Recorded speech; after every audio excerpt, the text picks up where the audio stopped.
আল্লাহ সর্বপ্রথম কি সৃষ্টি করেছিলেন আর কোথায় বা তিনি তার আরশকে স্থাপন করেছিলেন?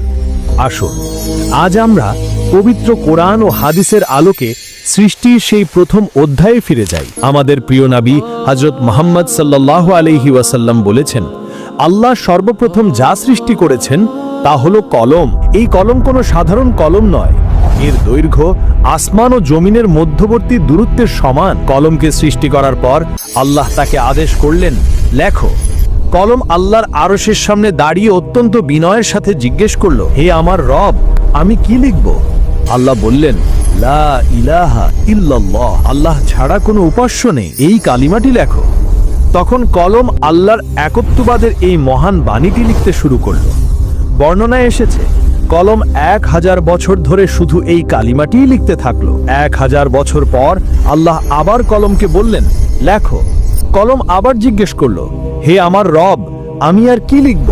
আল্লাহ বললেন, লেখো, মুহাম্মাদুর রাসূলুল্লাহ, মুহাম্মদ আল্লাহর রাসূল, এই নামটি লেখো। কলম যখন এই নামটি লিখল তখন সে অবাক হয়ে জিজ্ঞেস করল, হে আমার রব, এই মুহাম্মদ কে, যার নাম আপনি আপনার নামের সাথে যুক্ত করেছেন? আল্লাহ উত্তর দিলেন, হে কলম, আদব রক্ষা করো, ইনি হলেন আমার হাবিব। যদি আমি তাকে সৃষ্টি না করতাম তবে আমি তোমাকে সৃষ্টি করতাম না। আমি আসমান, জমিন, আরশ, কুরসি কিছুই সৃষ্টি করতাম না। এই কথোপকথনের পর আল্লাহ কলমকে আবার নির্দেশ দিলেন, লেখো। কলম জিজ্ঞেস করল, হে আল্লাহ, আমি এখন কি লিখব? আল্লাহ বললেন, লেখো, কিয়ামত পর্যন্ত যা কিছু ঘটবে সব কিছু লিখে রাখো।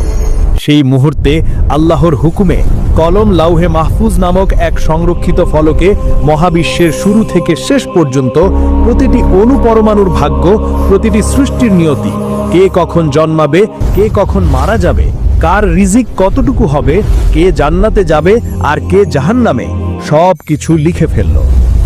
এই লাউহে মাহফুজ হলো আল্লাহর জ্ঞানের এক ভাণ্ডার, যা কারো পক্ষে পরিবর্তন করা সম্ভব নয়।